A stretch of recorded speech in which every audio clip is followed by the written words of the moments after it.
Nati, bienvenida. Gracias, Mari. Gracias por venir. No, gracias a vos por invitarme, de verdad. Ayer cuando estaba pensando un poco la charla y lo que te quería preguntar, tema de educación, me puse a pensar que desde que tengo uso de razón, siempre parece me parece como que la educación ha estado en crisis. Okay. O por circunstancias que tienen que ver con las condiciones laborales, o por cosas que pasan en la escuela, o por situaciones del país. No sé, pero traté de pensar si había algún momento en el que dije, che, está funcionando bien la educación y no lo recuerdo. Claro. ¿Puede ser? Sí, o sea, puede ser que sintamos que eso pasa. A mí me gusta pensar que quizás, una crisis en teoría es un momento, ¿no? Es algo que debería suceder y nos debería poner en otro lugar. Venimos en cierta dirección, tenemos una crisis y algo se resuelve después de esa crisis, ¿no? Algo más dialéctico que tiene que ver con la crisis.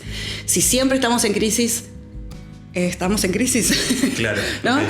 Okay. ¿Es real esa crisis o simplemente lo que hay es un cuestionamiento permanente de la educación formal, pública o privada? Que quizás lo que hay es crisis, o sea, quizás no. Mi opinión al respecto es que a lo mejor lo que hay es una crisis permanente del mundo adulto. Que no nos ponemos de acuerdo, el mundo adulto no se pone de acuerdo en qué es lo que hay cómo hay que educar y cómo hay que enseñar. ¿Y qué hay que enseñar? ¿Y dónde? Entonces sí, hay para mí crisis permanentes, sociales, obviamente, y la escuela.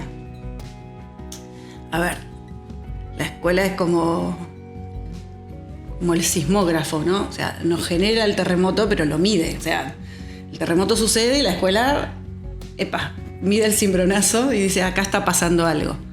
Normalmente lo que está pasando, según mi entender, es que hay una crisis del mundo adulto, que el mundo adulto está perdido, extraviado. Bien. ¿Y cómo fue tu comienzo, tu elección por este camino de crisis? ¿Qué te llevó? Yo fui la típica nena que quería ser mamá y maestra. En un contexto familiar bastante diferente, muy descontracturado, muy poco tradicional. Siempre hice bromas con mi familia sobre que mi familia, o sea, yo debería haber sido una Mafalda y terminé siendo una Susanita, como más tradicional y más formal. Entonces fui la típica nena que daba clase a sus hermanitos y tenía pizarrón en la pieza y jugaba a hacer la seño. Y por supuesto tuve maestras, mujeres, porque al menos acá en el sur es muy de las mujeres este rol de maestra de grado. Tuve maestras que me inspiraron y yo quería hacer eso. Quería hacer eso que ellas estaban haciendo conmigo, digamos. Sentía que esto que me estaban haciendo pensar, que me estaban haciendo conocer un mundo diferente y yo quería generarle eso a otros. Y así que encaré, y en esa época existía el magisterio, que hacías la secundaria y la carrera todo junto, que era muy complejo, pero a la vez muy, muy rico, aprendimos un montón. Y así que con 17 años empecé a trabajar porque siempre fui un poco traga y estaba como adelantada. Así que no había cumplido los 18 cuando empecé con mi primer trabajo de maestra de grado. Bien. Me hace pensar esto que decíamos de la adultez. Quizás estabas recién comenzando en esa adultez y a lo mejor había un poco de inconsciencia también, o de seguir esa evocación o ese amor, que muchas veces se asocia, ¿viste?, la vocación con la educación, claro. Y como que eso busca reparar también algunas cosas que no siempre está bueno. Exacto. Pero qué interesante como poder seguir ese deseo desde tan joven, ¿no? Sí, y que fuera, porque además en el camino hice otras cosas y dije, no, esto por el sistema que a veces te quita las ganas o complejiza lo simple, lo complejiza en el mal sentido, ¿no? Entonces busqué otros caminos, otras inspiraciones, y siempre volví a la docencia, incluso en otras cosas, por ejemplo el teatro, que ha sido algo que en mi familia es una familia de de gente vinculada al arte. Y aún en el teatro optaba por dar clases de teatro. O sea, claro, enseñar era quizás ese sueño, esa pasión. Siempre en el fondo estaba eso. Exacto, el deseo de enseñar y que otros aprendan a través de mí. Bien. Y en ese camino que comenzaste desde tan joven, ¿qué diferencias o qué cambios has encontrado hasta donde te encontrás hoy en la actualidad? Los más grandes que puedas evidenciar. Y mira, hay varios y hay procesos como similares, obviamente a lo social, otra vez la escuela como lugar donde todo esto se registra. Hay diferencias en los roles. Yo soy un poco enemiga de las nostalgias en educación. En realidad, de las nostalgias en general no me parecen útiles. No me parecen útiles para la transformación. O sea, pueden ser engañosas también. Exacto, porque la perspectiva, ¿no? Pasaron 10 años desde tal o cual cuestión y nada, aparte es tan individual, no es colectivo. Bien. La nostalgia es individual, en mi manera de verlo. Entonces, lo que yo pueda añorar o extrañar o desear de lo que fue antes, tal o cual cuestión, no es constructivo para modificar la realidad. La escuela fue cambiando, obviamente, porque tiene que cambiar, pero no necesariamente cambió la manera de enseñar, no necesariamente cambiaron los roles. A mí me parece que lo que cambió fue lo que se espera de la escuela, ¿no? Okay. Nos perdimos un poquito en el camino de para qué era la escuela, o sea, para qué se fundaron las escuelas, claro. ¿No? Y me parece que ese es el lugar donde uno tiene, donde nos haríamos un bien si recuperáramos eso. ¿Sí? ¿Para qué existen las escuelas? Siguen existiendo para lo mismo, o sea, la escuela es irreemplazable. Yo soy una fanática de la institución escuela y considero que sigue siendo útil bajo cualquier modificación social que exista. Estoy muy en desacuerdo con el cuestionamiento permanente a la institución escolar. La escuela está viva, la escuela enseña para la vida, todo eso que se dice que no enseña para la vida, que está, ¿no? Que es perimido, no, la escuela sirve, la necesitamos, prueba de ello fue la pandemia, ¿no? Lamentablemente siento que estamos igual que antes de la pandemia, o sea, la pandemia nos dio una oportunidad que a mí modesto entender. No lo aprovechamos. No, ni en educación no se aprovechó. En educación formal, ¿no? Para nada. Estamos enseñando igual, como si estuviéramos iguales, ¿no? No hemos cambiado. Entonces, digo, las modificaciones son muchas, pero bueno, es lo que tienen las instituciones. O sea, ¿para qué existen las familias? ¿Para qué existen las escuelas? ¿Para qué existen los clubes? O sea, esa razón de ser y de existir para mí no se ha modificado. Y no está mal que no se modifique, ¿no? No concuerdo mucho con eso, no habría que cambiar siempre. O sea, la sociedad es digamos, es una dinámica, lo social tiene una dinámica que la escuela acompaña perfectamente. O sea, de hecho, todo el tiempo decimos que no acompaña. ¿No? La escuela, estamos enseñando igual que hace... No se enseña igual, porque no somos nosotros las mismas personas, porque el mundo adulto cambió, porque los niños y las niñas necesitan otras cosas, porque la adolescencia está atravesada de otras cosas. Entonces, respondiendo más directamente a tu pregunta, sí, cambió lo que tenía que cambiar para acompañar a la sociedad. Para mí es así de simple. Me parece que nos prendemos fuego con algunas ideas de lo que pasa dentro de las escuelas, midiéndolo con mi ejemplo individual. Mi hijo y mi hija no leen como yo leía cuando, ¿no? Yo a esta edad, ¿no? La referencia es individual y no puedo evaluar una institución por lo que pasa en mi casa. Y nada en general. Exacto. Es un parámetro medio acotado. Exactamente. Sí. Ahora voy con esa idealización que tenemos o melancolía sobre el pasado, pero me gustó lo que dijiste de se le está pidiendo otra cosa a la escuela o estaría bueno que volviéramos un poco a su rol fundamental. ¿Desde dónde crees que está cambiando eso? ¿O quiénes? ¿O desde la propia escuela o desde afuera se pretende algo diferente de la escuela? Creo que eso se responde con un montón de miradas diferentes. Digamos, si pusiéramos el foco en distintas cosas, encontraríamos una respuesta a eso que planteas. Yo elijo, o sea, todas las demás valen, digamos, son necesarias. Yo elijo porque para ejercer y para estar acompañando el proceso de aprendizaje y las estrategias de enseñanza de los docentes que trabajan conmigo, tengo que elegir un enfoque. Y vuelvo a esto que siempre digo, y te lo voy a decir varias veces, que es el mundo adulto. La escuela va tras el pulso del mundo adulto. Desde la típica cuestión de que la escuela empieza en un horario en que es absolutamente inconveniente para el niño, la niña y el adolescente, es solo conveniente para el adulto. O sea, el adultocentrismo es el signo de nuestro momento, de nuestra época, una época larga, ¿no? De unas cuantas décadas. De hecho, eso, las escuelas, por ejemplo, tienen un horario que es conveniente para el mundo adulto. Si necesito dejar a mi hijo o a mi hija en la escuela porque yo luego tengo que ir a trabajar. Entonces, desde ese lugar, la escuela recepta un adolescente, un niño o una niña que supuestamente debemos preparar para el mundo, ¿no? Uh-huh. El adulto, nosotros, yo también me incluyo, ¿no? Sí, el mundo adulto se ha retirado un poco de algunas responsabilidades y se las ha dejado en manos a las instituciones. Luego vi en todos estos años como un volver a mi responsabilidad materna, paterna o del mundo adulto en general, también incluidos los docentes y demás.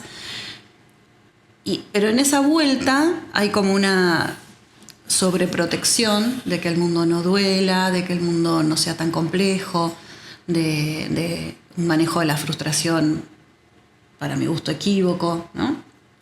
Que no deja... Equívoco, yo todo el tiempo hablo desde la educación, ¿no? Si bien está atravesado por cuestiones filosóficas, sociológicas, psicológicas, yo hablo desde el educar y el enseñar especialmente. Uh-huh. Y es contraproducente para el enseñar y para el aprender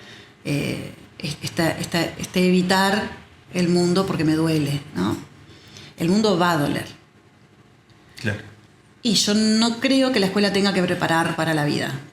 Perdón con esto porque es como una frase muy instalada, decir la escuela prepara para la vida. Yo creo que la escuela prepara o debe preparar para entender el mundo en el que se vive. No necesariamente para habitarlo, ¿no? La escuela debe dar herramientas para que esa vida pueda jugar de igual a igual con lo que está pasando en el mundo y tomar las decisiones que haya que tomar. Por ejemplo, cambiarlo, modificar lo que no nos gusta, ¿no? Y después, que siempre es colectivo. O sea, la escuela enseña lo colectivo. Cuando pasó lo que pasó con la pandemia, algo que perdimos fue eso, la grupalidad, ¿no? Y la escuela te enseña lo que está bien y lo que está mal de la vida en sociedad. De verdad, lo enseña así, muy simple. Si yo no tengo lo colectivo para poder hacerle daño a alguien y que darme cuenta que eso hace daño, no lo puedo aprender, no lo aprendo ni siquiera en la familia. Claro. Entonces, más que esto, porque me fui un poquito de lo que me habías preguntado, creo eso, que la retirada del mundo adulto empezó a exigirle a la escuela cuestiones que no se resuelven en la escolaridad, que se deben resolver en la familia. Podemos caer en ejemplos básicos, yo por ahí hablo medio abstracto, pero creo que se entiende un poquito el concepto, ¿no? Cuando un adulto se retira de X responsabilidad, alguien ocupa eso. No hay vacío en esto, no existe el vacío en las dinámicas escolares, familiares, institucionales. ¿Ya? Si alguien no está ocupando este espacio, ese espacio se ocupa con algo. Claro. Y ahí entramos, ¿no? En las cosas actuales como el teléfono, en las redes sociales, etcétera, etcétera. Antes eran otras cosas, pero siempre había algo que ocupaba ese lugar que vos no estás ocupando. No te podés, el docente igual, ¿no? El mundo adulto en general, no solo el papá, mamá, el tío, el abuelo, también la profesora, el profesor, el preceptor. Cuando alguien se retira de su responsabilidad, la escuela como que tiene que ampliarse y pierde el foco. Pierde el foco. Sí, además es muy interesante porque si no parece que le damos... ahora vamos a ir con lo del celular, pero por ejemplo al celular o a las redes o otras cosas, una entidad como que actúan por sí mismas. Claro. Y en realidad es la retirada de los que deberían actuar. Sí, totalmente. De la mano con esto estuve pensando algunas frases, que una ya la mencionaste, que es esto de en el colegio no se aprende nada que después sirva, o no nos forman para la vida real, ¿no? Que está fuera de la escuela, y la escuela es otra cosa. Pero también dos muy clásicas son maestras eran las de antes. Sí, totalmente. Y la escuela es la segunda casa. Ok. ¿Qué pensás? Un poco algo mencionaste, pero... Sí, bueno, con respecto a la escuela es la segunda casa, yo en la puerta de la escuela que dirijo hice poner una frase que dice: para que la escuela sea el segundo hogar, el hogar debe ser la segunda... para que la escuela sea el segundo hogar, el hogar debe ser la primera escuela, ¿no? Claro, bien. Como una reflexión en estas dinámicas que tenemos que tener entre instituciones. Ahora, lo puse por esto, porque existe la frase de la escuela como hogar. Hay algo absolutamente que pone a la escuela y a la casa en lugares totalmente opuestos, y que es parte de la riqueza de tener que dialectizar con distintas instituciones cuando me estoy formando como niño, niña o adolescente. El hogar es un lugar que yo ocupo indiscutidamente, porque soy hijo de, o hija de, o hermano, o primo, ¿no? Sí. Es un lugar en el que yo voy porque estoy, no hice nada para pertenecer. La escolaridad, o sea, ese hogar que puede ser la escuela, tiene condiciones. Y eso es lo que la hace interesante. Eso es lo que me ayuda a vivir en sociedad. O sea, no vengo a la escuela y estoy y me lo gané porque soy estudiante. No, sí, está bien, te lo ganaste porque sos estudiante, porque es un derecho de educarte, pero en este trayecto tenés que cumplir con ciertas cuestiones, porque si no cumplís con ciertas cuestiones, perdés ese derecho. No es como la casa. Entonces, no creo que la cuestión del hogar tenga que ver con esto, con que yo me siento como en casa en ese sentido, en el que mis deseos, mis necesidades están por encima de las de cualquier otra persona porque es mi casa. Otra vez, volvemos a lo colectivo. La escuela requiere esas reglas para que te hacen vivir en sociedad, que te hacen conservar tu derecho, pero te ponen en un lugar de obligaciones. Ahora, en la cuestión que tiene que ver con sentirme en casa, sí, estoy de acuerdo, me gusta esa idea de que la escuela sea un hogar, porque sea un lugar que cobija, que acompaña, que cuida, que protege. En ese sentido sí. Pero siempre como que en esas frases a mí hay alguna cosita que siempre me hace ruido, y mi cabecita y mis lecturas me tratan de sacarme de ese lugar. Y creo que el error fue ese, que tiene que ver con todo esto que venimos hablando, ¿no? En qué cambió, en qué no cambió la escolaridad, la escuela, como institución, la sociedad.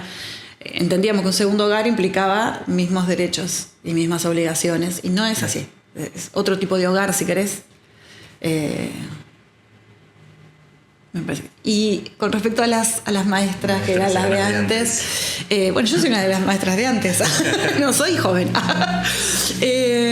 Y, a ver, solemos sentir que había cierto compromiso, o sea, está instalado, ¿no? Que esto que éramos más comprometidas, nos gustaba más esto, lo hacíamos por vocación, independientemente de las condiciones económicas, materiales, sociales y demás. Por supuesto, con ese discurso no estoy de acuerdo. Tengo colegas que me acompañan, colegas jóvenes, totalmente apasionados y apasionadas por lo que hacen, dedicados y demás. Creo que, otra vez, esa maestra respondía a un modelo de sociedad que teníamos y encajaba perfectamente en ese modelo de sociedad. Hoy esta sociedad es otra y necesita otros modelos para que las cosas sucedan. Y sucedan dentro de la verdad. O sea, la escuela permanentemente intenta acercarse a la verdad. Y la verdad no es cómoda. O sea, no me gusta una escuela donde todos nos sintamos cómodos en ese sentido, ¿no? Sí, en cuanto a nuestros derechos, en que nadie nos lastime, en que nadie nos juzgue injustamente, pero la escuela escuela como esquema donde hay una persona que tiene la verdad absoluta, que es el docente, y los estudiantes solamente absorbemos lo que el docente dice, bueno, todo ese modelo se fue cuestionando. Los alumnos. Claro. O sea, sí, por supuesto que hay, que tiene que ver con una de las primeras preguntas que me hiciste, esto es decir, ¿qué cambió desde que yo empecé a ejercer y hoy? Sí, estas cosas se fueron modificando. Pero otra vez, porque se modificó la sociedad. No es que la escuela dijo, bueno, vamos a hacer esto. Claro. ¿No? Estaría bueno ir por acá. Claro, no. Nosotros recibimos y a medida que vamos recibiendo niños, niñas y adolescentes con distintas características, nos vamos acomodando a eso. Entonces, maestras eran las de antes, uno podría decir, bueno, familias eran las de antes. Claro, el ¿no? mundo era el de antes. Claro. Alguien me decía una frase justamente cuando recién empecé a trabajar en esta escuela en la que estoy ahora, que es mi escuela en donde me quiero quedar, supongo hasta jubilarme, me decía, todo tiempo pasado fue anterior, ¿no? Y nada más. Claro. Sí. No es ni mejor ni peor, ni nada, pasó antes. Y hoy nos toca jugar con estas cartas y con estas realidades. No sé qué hubieran hecho esas maestras tan geniales con esta realidad. No sé si hubieran podido ejercer hoy. ¿No? Digo, extrapolas una seña de antes y la pones en un aula hoy. ¿Podrían con estas familias, con estos niños, con estas niñas? Sí, incluso con este presente que en muchos casos también nos desafía un futuro que está todo el tiempo ahí. Nosotros que vimos la transición de las tecnologías y todo eso, no deja de actualizarse. A veces los chicos saben más que los adultos en el uso de herramientas digitales, por ejemplo. Sí, sin duda. Ahí con respecto a la tercera frase sobre la que ya mencionaste, esto de la escuela no nos prepara para la vida real o como esa separación, creo que hay, me parece a veces como una exigencia pensando en el mundo del trabajo, de la productividad. Y te quería preguntar si consideras que a veces se cae en el error o si se da frecuentemente más una transmisión de un conocimiento pensando en ese niño adulto productivo y trabajador y no tanto en estimular el pensamiento crítico, la creatividad, que obviamente también sirve, pero quizás apunta más a la persona y no tanto al individuo productivo y trabajador. ¿Puede ser? Sí, coincido. Y además que ese futuro y ese mundo es diferente. Entonces, mira, yo en algunas lecturas que hice post pandemia, era muy gracioso porque durante alrededor, 2018 en adelante, se dieron algunas modificaciones en el nivel secundario, porque, un poquito antes, perdón. Sí, no importa los años. En definitiva, bastante antes de la pandemia.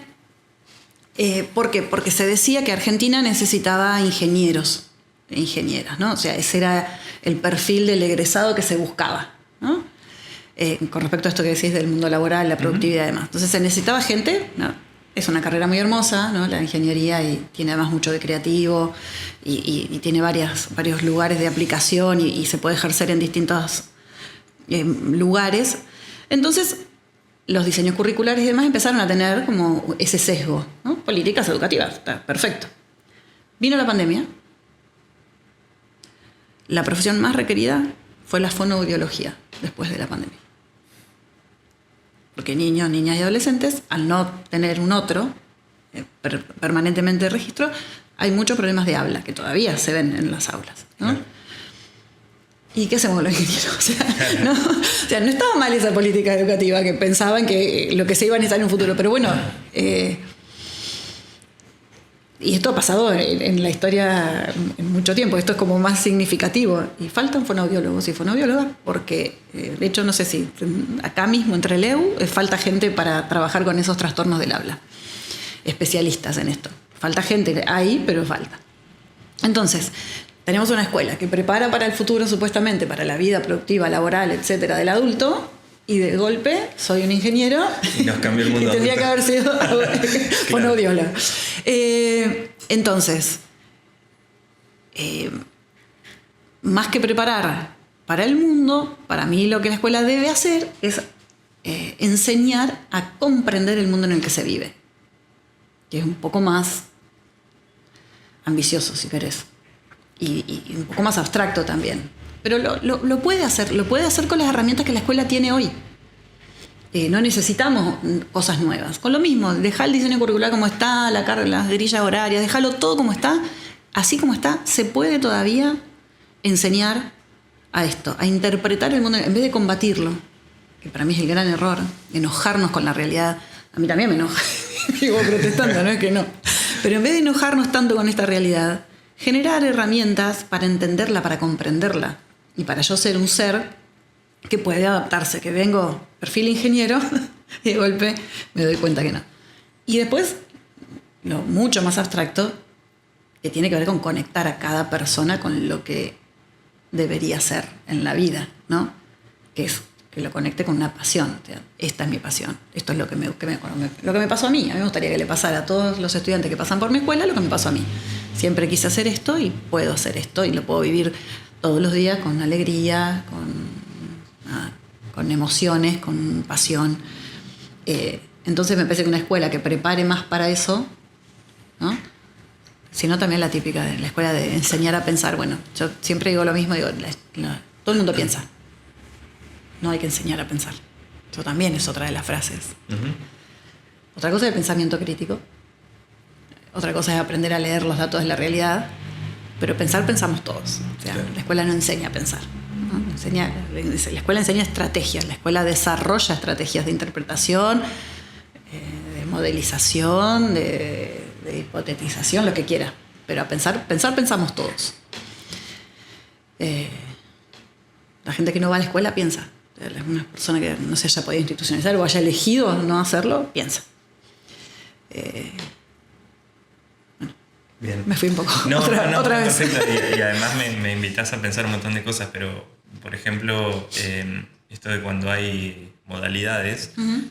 Tengo entendido que se da bastante que se elige en mayor proporción ciencias naturales, sí, que humanidades o sociales, y parece que fuera un poco con esta misma lógica de, bueno, las humanidades uh-huh.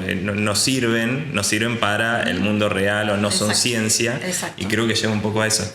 Y sabes que leí una nota que me parecía muy interesante, que es de Jaime Echeverry, uh-huh. Un ex rector de la UBA, que en 1994 escribió que después de un examen que se había hecho como en general, creo que en Ciudad de Buenos Aires, se había sacado la conclusión de que los chicos no comprendían lo que leían. Entonces él decía, bueno, a lo mejor no comprenden lo que leen, pero sí comprenden la sociedad en la que viven y los ejemplos que le damos los adultos, ¿no? Uh-huh. Hablando de esto que uh-huh. decías. Entonces, él decía como, bueno, nosotros tenemos que poner la plata donde ponemos las ideas, porque uh-huh. si no le estamos diciendo algo, pero ellos uh-huh. consumen o ven uh-huh. o les damos otro ejemplo, que no es la prioridad, la educación o la enseñanza, uh-huh. sino consumir, tener sí. dinero, claro. no sé, tener un auto, qué sé yo. Para eso no hace falta estudiar, básicamente. Exactamente. Claro. Sí. Bueno, eso me parece interesante. Eso sí lo veo, o sea, como signo de este tiempo, sí. Está mucho más ahí como una mirada muy triste sobre que el conocimiento es innecesario, uh-huh. ¿no? Porque, digamos, si el objetivo es tener dinero, no necesariamente tenés que conocer algo para tener dinero. Puedes tener claro. dinero sin estudiar. Pero eso no devuelve en lo social una mirada de decir, bueno, entonces tener dinero es una pavada, hagamos las cosas importantes. Sino que devuelve una mirada sobre, bueno, entonces estudiar o no estudiar es exactamente igual, da lo claro. mismo. Es muy simple el prejuicio y es muy difícil de desarmar, de desandar de dónde viene, ¿no? Porque viene muy, muy atrás, es una construcción de décadas. No pasa ahora. O sea, como todo, esta es la resultante de cosas que se vienen haciendo hace muchos años, sí, claro. socialmente hablando, y que por supuesto en la educación tienen un lugar preponderante. Ahora, creo que eso también se vincula esto que decís con esto que yo te contaba, que es lo que yo creo con respecto a la escuela. Básicamente es un lugar para conocerse. Cuando más me conozco a mí, sé qué quiero, qué deseo, y eso creo que me gusta pensar un poco naif, si querés, que eso es lo que va a cambiar el mundo, porque la educación cambia el mundo. Lo sigue haciendo y yo sigo creyendo en que eso es así, si no, no educaría. Y lo que cambia el mundo para mí es eso, que nos conozcamos a nosotros mismos cada vez más, cómo soy yo conmigo, yo en soledad y yo con los otros. Por eso digo, esto es más que pedagógico, es antropológico, ¿no? Es esto, vivir en sociedad y soy en función de los demás. Y me voy conociendo, y si me voy conociendo sé cuál es mi deseo, y mi deseo va a ir... habrá gente que solo desee dinero, y está bien. Pero creo que la gran mayoría se puede conectar con lo que lo hace un ser diferente a los demás, y esa diferencia es lo que nos hace un colectivo más fuerte, más útil. Más rico. Más rico, claro. Rico no en el sentido. Sí. En el sentido que nos importa. Al menos voy a mí. Nosotros los que estamos acá. Qué complejo eso también, porque volvemos al rol de los adultos y cómo estar presentes y orientarlos en ese camino. Te quería preguntar si crees que ese vínculo docente-alumno tiene que hacer, bueno, un poco ya me lo decís con lo que pensás, pero está bueno reflexionar, si se construye más desde la autoridad, que claramente tiene que estar, pero sin caer en esto de, bueno, yo sé, vos no, toma nota. Claro. Sí. O se puede construir desde el respeto, el afecto, o eso es una idealización que no aplica en la realidad. Mira, cuando yo trabajaba en el profesorado, había chicas que estudiaban para maestras y yo era su profesora, ¿no? Y recuerdo que cuando me tocaba tener los primeros años, o sea, los ingresantes a la carrera, digamos, pensamos, ¿no? Gente que terminó la secundaria, ingresaba a la carrera. Y una de las cosas que me decían era, es que a mí me encantan los chicos y a mí me gusta estar con niños y con niñas. Y yo siempre, junto con mi compañera de cátedra, les pinchábamos un poquito el globo y les decíamos, no te tienen que gustar los niños, las niñas, te tiene que gustar enseñar. Detalle.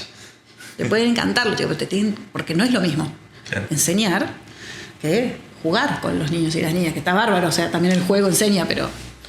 Entonces hay que registrar si a uno lo que le interesa es enseñar o estar con niños, niñas y adolescentes. ¿Por qué? Porque está vinculado a esto que vos decís. La primera autoridad que hay que construir es la intelectual. Yo no puedo no estar lo suficientemente formado o formada para estar frente a 20, 30 personas que además están en construcción, ¿no? Y yo siempre acompaño a mis colegas, sostengo las instituciones y demás, pero también sé que, por ejemplo, nosotros no tenemos juicios por mala praxis y hay mucha mala praxis en la docencia. Y es muy difícil de arreglar las cosas que se construyen mal. O sea, de construir un aprendizaje mal logrado es mucho más difícil, ¿no? que hacerlo bien. Entonces, la primera autoridad es la intelectual.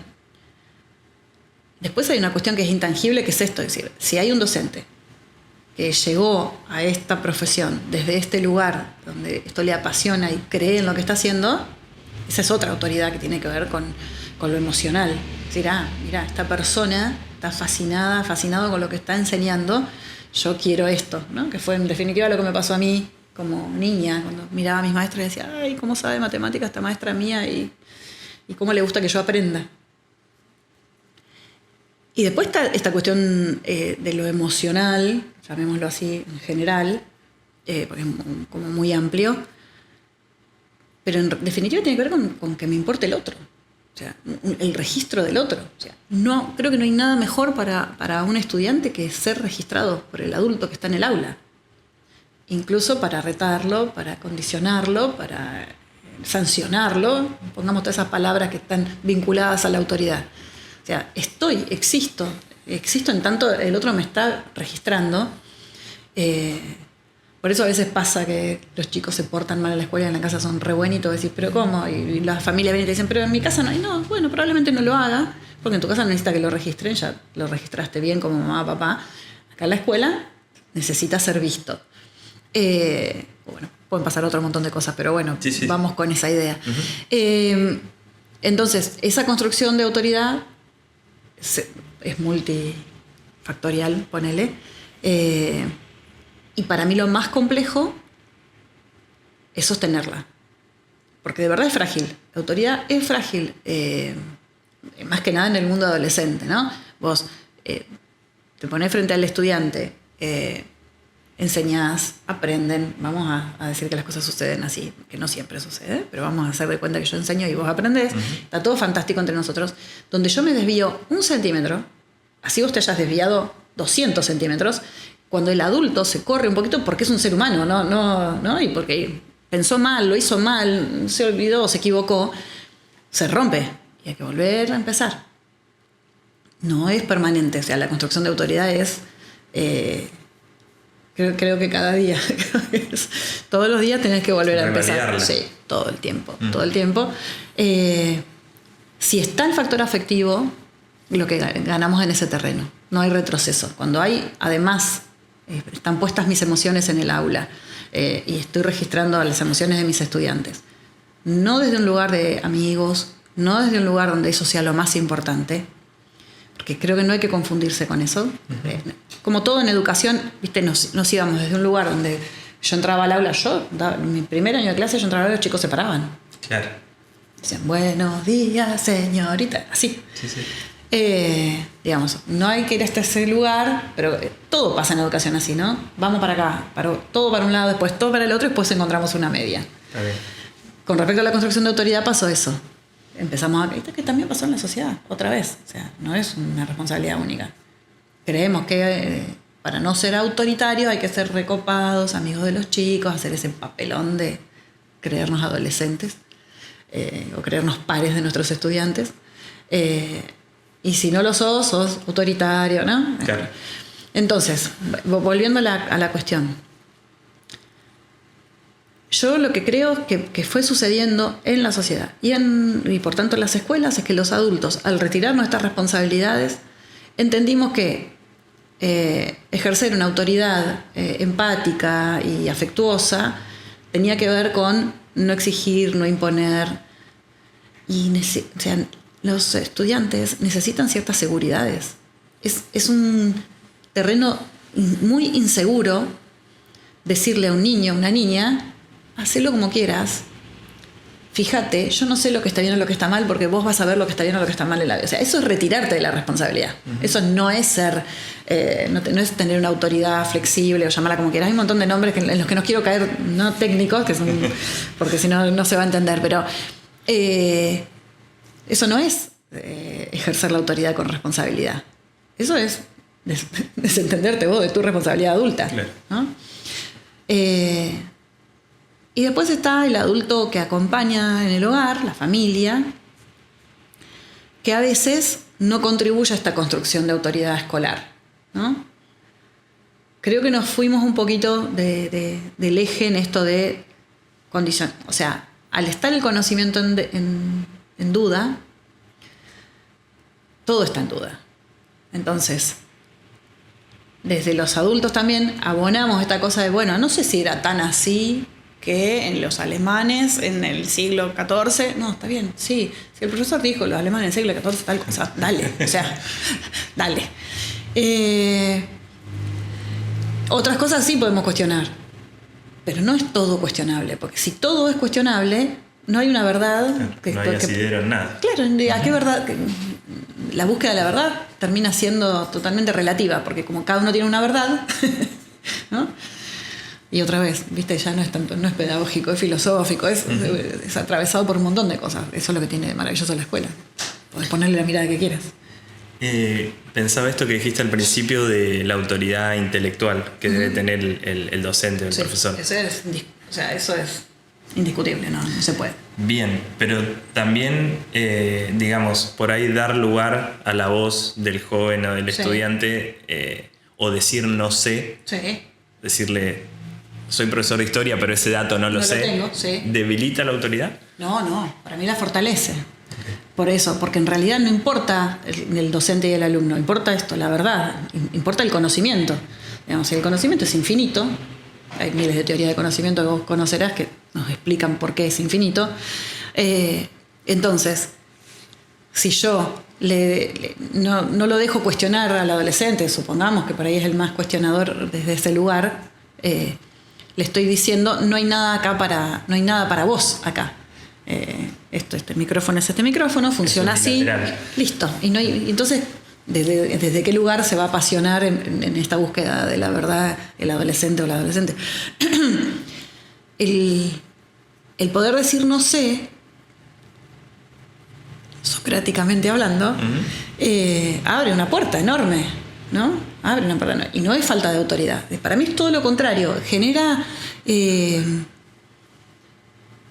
primero que educar, enseñar tiene que ver con el error. Permanentemente es equivocarse todo el tiempo para aprender. Eso es así. Cuando empezamos a caminar, nos caemos 1000 veces, y un día estamos paraditos en nuestras 2 patitas y caminamos. Pero antes hay que caerse un montón. Y así es siempre, y así es la vida, ¿sí? Si nos extendemos un poco. Sí, claro.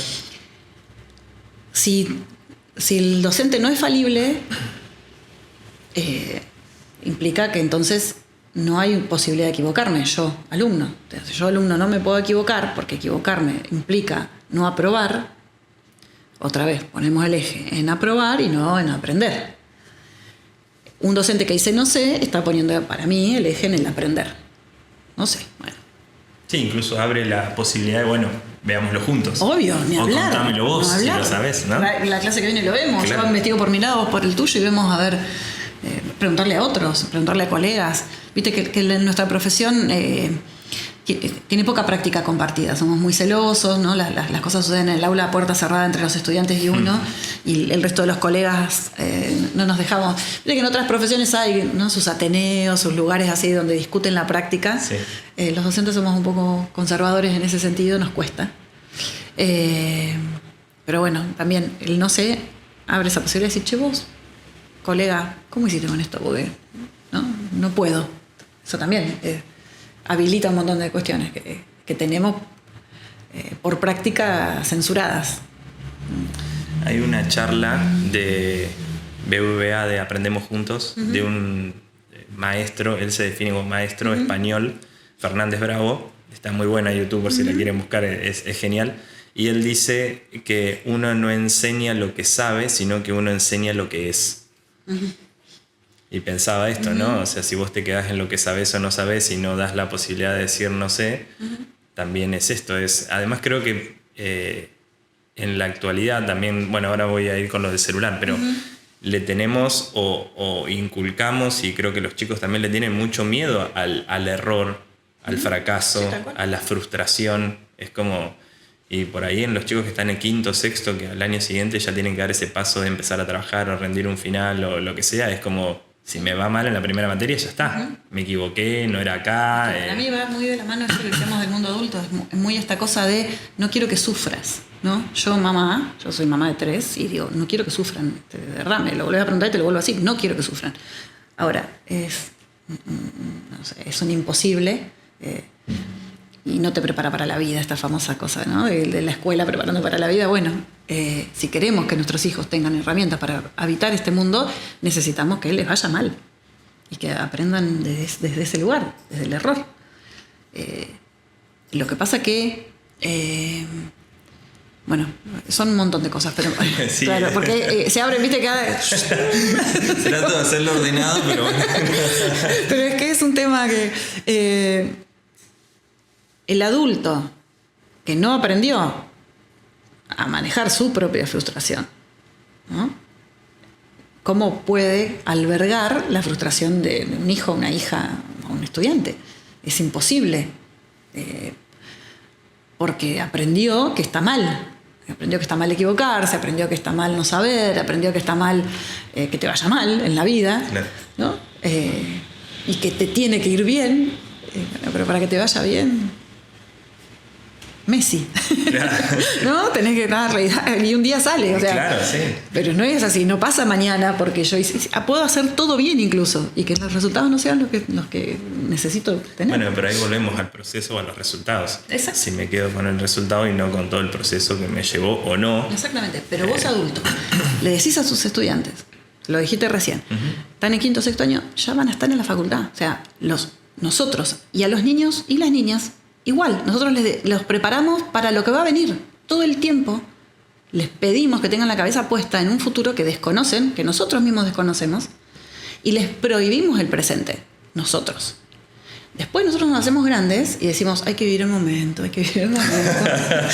Y nos la pasamos diciendo, piensa en el futuro, porque si no el día de mañana van a ser un desastre, ¿no? Sí. Entonces, dale, pará. Bueno, eso es lo que te decía de Echeverry, que dice, por ahí no entiendo lo que leen en un texto, pero están entendiendo los mensajes que les damos en el cotidiano todos los días. Claro. Sí, tal cual. Uso del celular. Sí. Yo creo que algo que tiene que ver con el conocimiento es que hoy, a diferencia de mi generación e incluso más atrás, el acceso al conocimiento está. O sea, hoy un chico con su celular puede saber desde un dato de historia hasta algo biológico, o sea, lo que quiera. Entonces ahí la escuela, siento que, o los profesores, los docentes, tienen que ser como el mediador de ayudarlo a canalizar o analizar esa información. Sí. Por otro lado, está este celular que genera adicción, que genera ansiedad, que genera frustración, que no enseña, no ayuda a este manejo de la frustración, porque todo el tiempo están consumiendo por el algoritmo solamente aquello que les gusta. Entonces parece que después, cuando hay que sostener un texto o una frustración, ¿no? o una nota baja o algo, no tienen ese ejercicio. Entonces, ¿qué hacemos con el celular? ¿Es una herramienta? ¿Es un mal para la educación?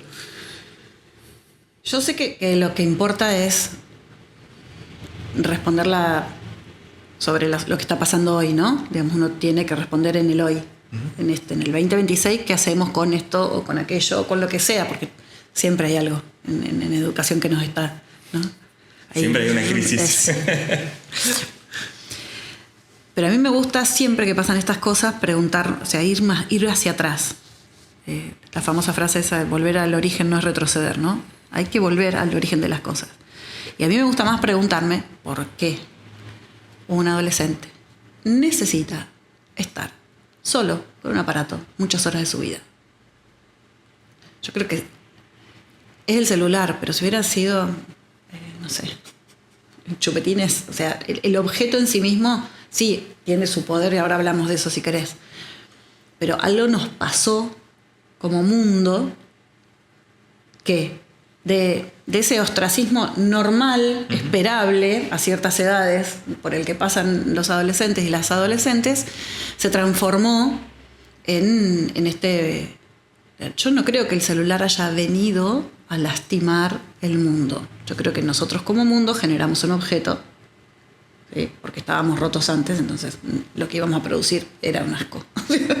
Se llamó celular, se podría haber llamado de cualquier otra manera. El camino, íbamos hacia ese lugar.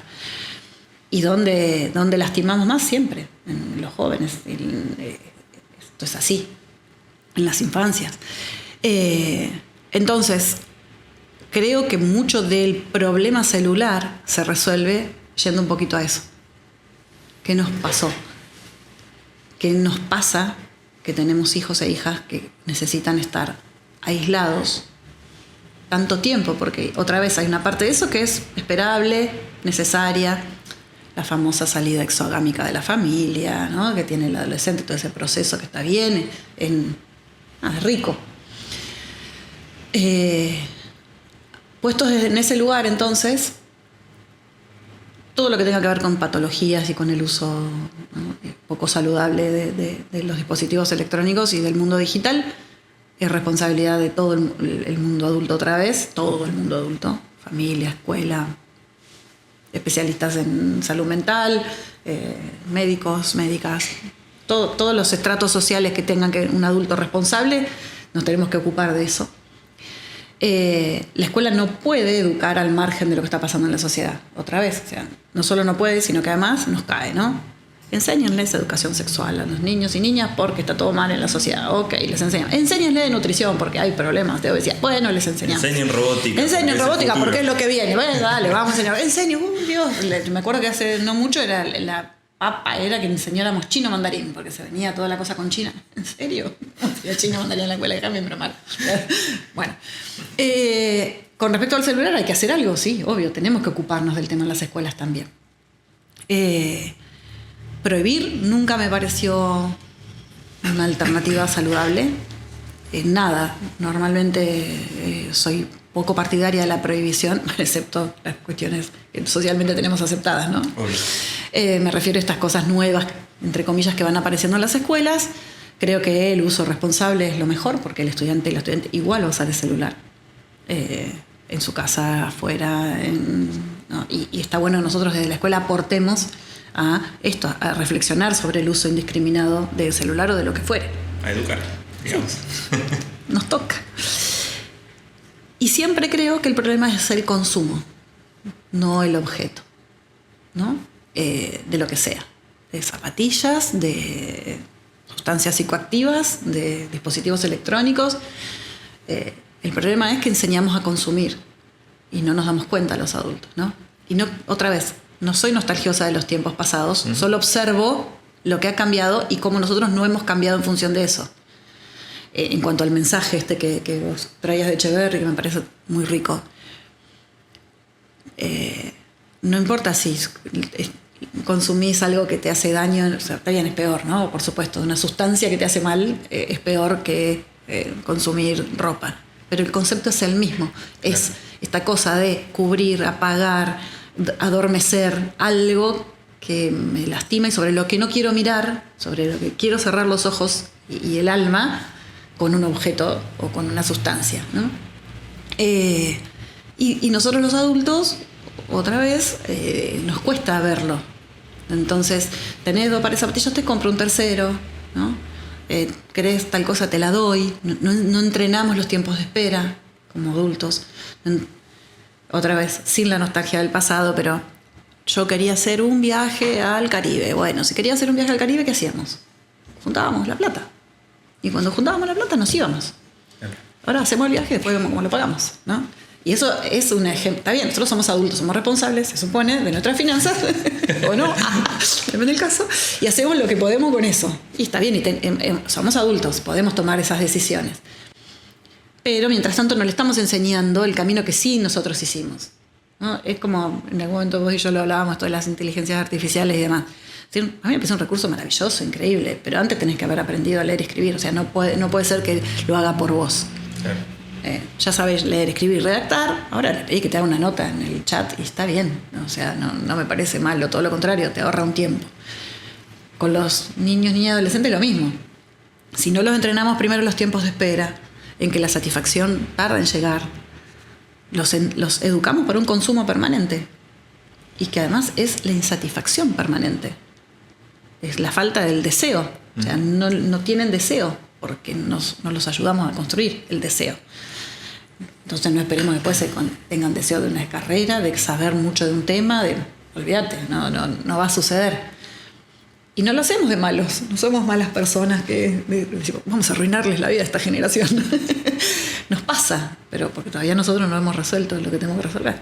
E incluso por ahí esperamos que ellos controlen cosas que nosotros tampoco. Cuando uno mira su propio consumo del celular, a veces dice, ¿en qué momento estuve tantas horas? Sí, ¿por qué lo tengo conmigo todo el tiempo? Claro. No lo necesito.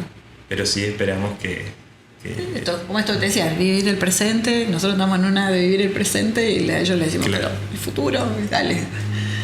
Bien. Si pudieras pedirle a los adultos, a los papás, a las mamás, que tengan una acción, o si pudieras pedirles algo para, no sé si facilitar, pero para hacer más amable o mejor la tarea de la escuela para con sus hijos, ¿qué les pedirías?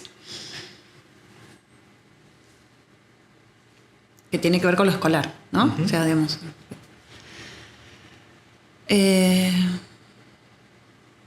No sé si les pediría, pero primero les diría que es una lástima perderse los procesos de los niños, las niñas y los adolescentes. Puesto como un pedido sería no te lo pierdas, no te pierdas a tu propio hijo o hija combatiendo contra sus límites, peleando contra algo que no sabe,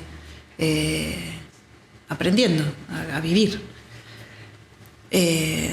Cuando tu hijo o tu hija se transforma en un monstruo, era una nena divina y de golpe golpea la puerta del cuarto, se enoja, ¿sabes? Pero, por ejemplo, eso, los adolescentes y las adolescentes son seres fascinantes, es hermoso trabajar con adolescentes y adolescentes, o sea, es hermoso, punto. No se los pierdan, ¿no? Y después, si tuviera que ver una sola cosa, es presencia, Mario. O sea, presencia. Que es un montón. Ser un adulto presente, disponible, funcional. Es todo, es un montón pedir eso, porque no es fácil ser un adulto disponible y funcional. No lo podemos hacer todo el tiempo, pero por lo menos siempre tenerlo presente. Si pudiera pedirlo así como un deseo, querría que todos los niños, niñas y adolescentes que están en mi escuela, los 463, tengan en sus casas adultos disponibles, funcionales. No es lo mismo estar presente que estar disponible. No es lo mismo, claro. Disponible y funcional ni hablar. Ya es como el zoom. Tope de gama. Ya es mucho. Con disponible me alcanzaría. No, claro. Sí, porque estar están. Y yo creo que por eso después también se reemplaza mucho en el mundo adulto la falta de disponibilidad con esto de no te frutes, no te enojes, mamá te lo resuelve, ¿no? Porque hay una culpa ahí de yo no estoy, no puedo, trabajo, porque aparte de eso, no es que no estamos porque no queremos. No, claro, sí. No se puede, vivimos en una sociedad que a veces no nos deja estar disponibles. Pero, y después otra vez, la verdad. Adultos que hablen con la verdad con sus hijos e hijas. Incluso para esto, para decirle, perdóname, no puedo estar todo lo que querría. Sé que estoy, pero no te estoy escuchando. Sé que me perdí tu partido, sé que me perdí, no sé ni quién es tu novio o tu novia. Hablarles con la verdad. Difícil. Lo sé. Es un pedido. Sí, suena muy simple, pero es muy difícil. Hay que ejercitarse en eso. Y por lo menos tener la conciencia de que no lo estamos haciendo. Yo no lo hago, yo no soy una madre que está siempre disponible, siempre funcional y que habla siempre con la verdad. No lo soy. Pero creo que tengo un pasito ahí ganado para mí misma y para mis 3 hijos que por lo menos sé que no lo soy. Entonces estoy todo lo alerta que pueda a estarlo. Bien. Las últimas 2 preguntas son más personales, también sobre tu tarea. Son las 2:30, 3. Sí. Terminó la jornada de trabajo. Sí. Se van los chicos. Sí. Estás ahí en tu escritorio, en tu despacho. Pasa. ¿Qué hace que una jornada sea exitosa? Termina el día y ¿qué te hace sentir exitosa en tu trabajo?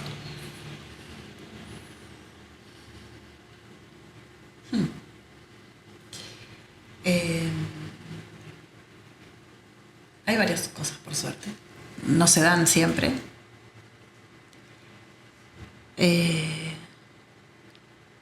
Hoy te decía esto que, bueno, eso, una jornada exitosa no es una jornada donde no se incomodó a nadie, ¿no? Donde todo quedó como, todo salió bien. Claro, como que no hubo... No, tranquilo, hoy no hubo lío, claro. No es esa una jornada exitosa. Me gusta cuando pasa lo contrario, me gusta cuando incomodamos a algo, en el buen sentido, ¿no? Pudimos tocar algo de la realidad y cuestionarla, cuestionar el mundo en el que vivimos. Y muchas veces esas cosas exitosas, o sea, la verdad que son pocos los días o los momentos en los que con todo el colectivo docente y las secretarias, las otras directoras y demás decimos, mira, qué lindo esto que pasó. Y normalmente cuando sucede tratamos de replicarlo y contarle a todos que había sucedido algo porque te hace sentir contento con tu tarea. Pero lo que pasa fundamentalmente es que los que trabajamos en educación, entiendo yo, con cierta conciencia de lo que eso implica, sabemos que trabajamos para cosas que no vamos a ver nunca.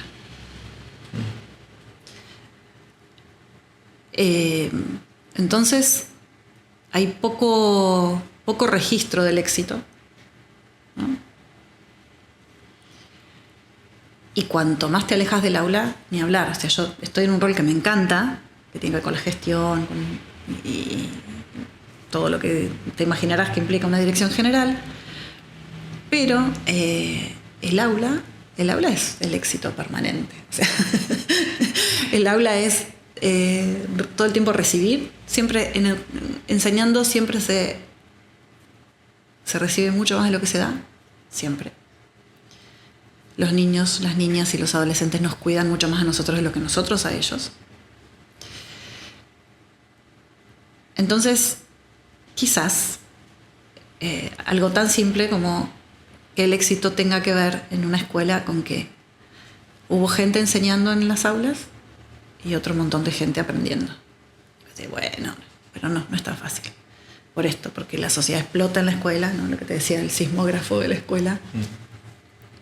Porque los adultos que están en la escuela también están atravesados por sus realidades, porque los niños y las niñas a veces no están disponibles para aprender porque viven situaciones muy complejas. Entonces, a veces las instituciones escolares, y antes también, lo único que pasaba antes es que era todo como más en silencio, pero pasaba. Claro. Todo eso hace que no podamos cumplir con nuestro rol, que es el que nos fascina, el que nos apasiona, para el cual nos preparamos. Entonces, quizás una jornada exitosa es cuando se enseñó y se aprendió. Y además fue colectivo, ¿no? Y todos asistimos a ese momento, que es hermoso. Que a vos te habrá pasado en el aula cuando ves esas caritas y decís, mira, entendió, aprendió. Se va hoy con, wow, ya sé esto, ¿no? Claro. Ese lugar que es maravilloso y que le da sentido a todo, es el que se pierde casi todos los días. Casi todos los días. 190 días de clase pasa muy poco. Entonces, cuando pasa, es festejable. Y uno siente que, wow, bueno, vamos, lo logramos. Y hay que registrarlo también, ¿no? Sí, todo el tiempo, porque así como registramos todo el tiempo todo lo que sale mal, claro, hay que darse un momento para decir, che, esto salió bien. Un respirito. Vamos, ¿no? Claro. Hay una idea que a mí me gustó mucho cuando empecé a dar clases, que era como, planteate si a vos te gustaría ser un estudiante de tu clase. Así buenísimo. Podrías elegir esa clase. Buenísimo. Esa niña, esa adolescente que quería ser docente y quería ser mamá, ¿crees que hubiera elegido tus clases cuando estabas en el aula o que elegiría el modelo de escuela que tratas de llevar adelante? Qué linda pregunta. O si lo has pensado, quizás no sabes, pero si te has planteado eso. Sí, siempre pienso en no traicionar a esa niña que fui. Siempre pienso en eso. Creo que sí. Creo que estaría contenta de asistir a una escuela dirigida por mí, digamos.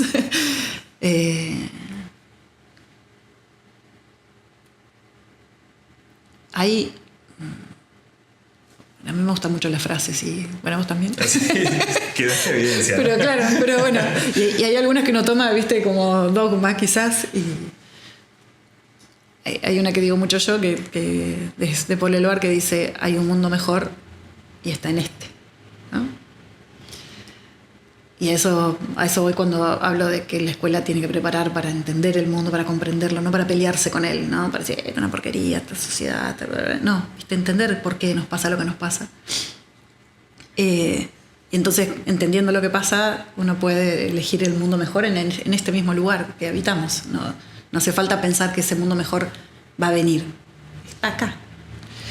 Y yo enseñaba en su momento cuando era maestra y ahora con mis colegas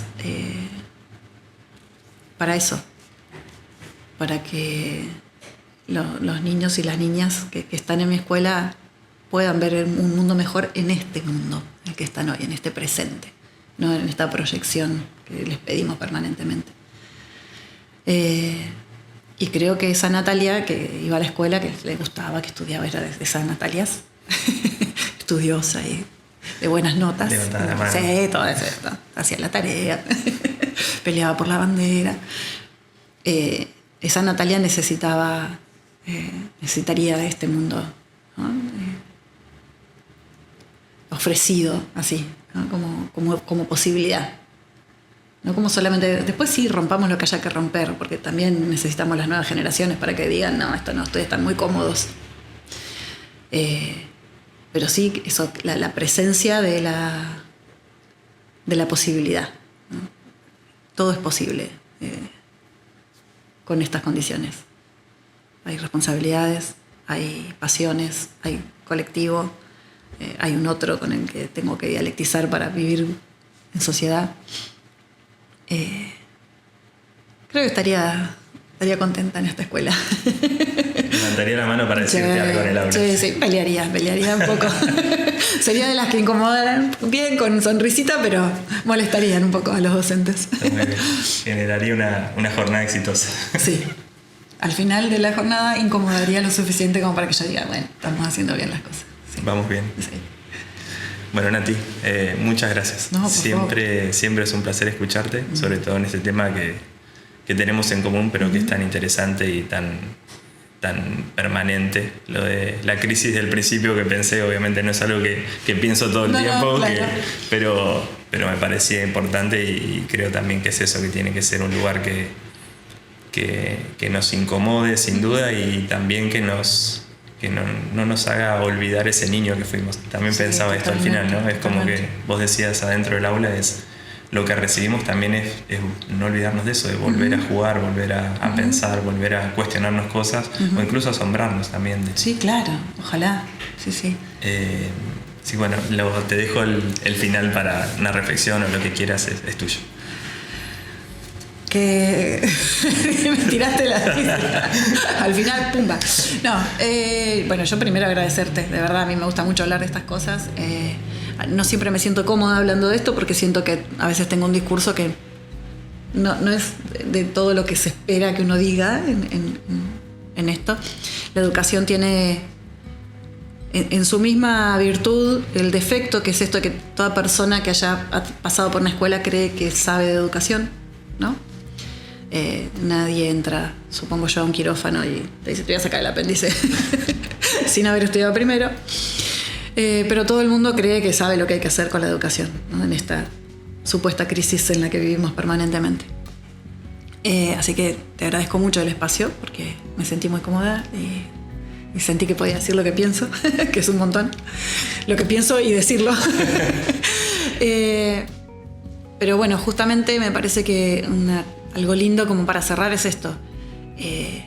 ¿No hay lugares donde se hable de educación? No hay. Y creo que este tipo de espacios son los que están surgiendo, no solo en educación, sino en un montón de otras cuestiones, los menos formales y menos formateados, si querés, donde uno pueda expresarse, donde la gente pueda escuchar a alguien, a mí o a cualquier persona, pueda hablar de lo que le gusta y lo que le apasiona y lo que siente que hay que hacer. Pero hay que seguir hablando de educación. No podemos permitirnos... A ver, todos necesitamos un puerto, ¿no? Sin embargo, nadie vive en un puerto. O sea, necesitamos un lugar a donde llegar. No un lugar para estar instalados, pero sí un lugar para llegar. Y a partir de ahí, eso, ¿no? Como un puerto, el mundo que se abra.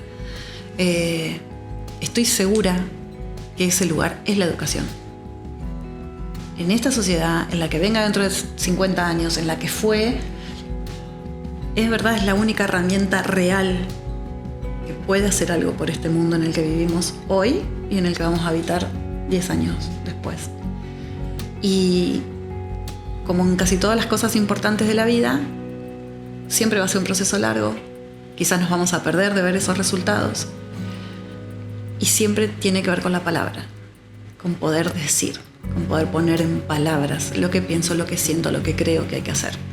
Así que vos ofrezcas este espacio me parece un aporte enorme a esto que yo siento que es lo que hay que hacer. Así que gracias. Gracias a vos.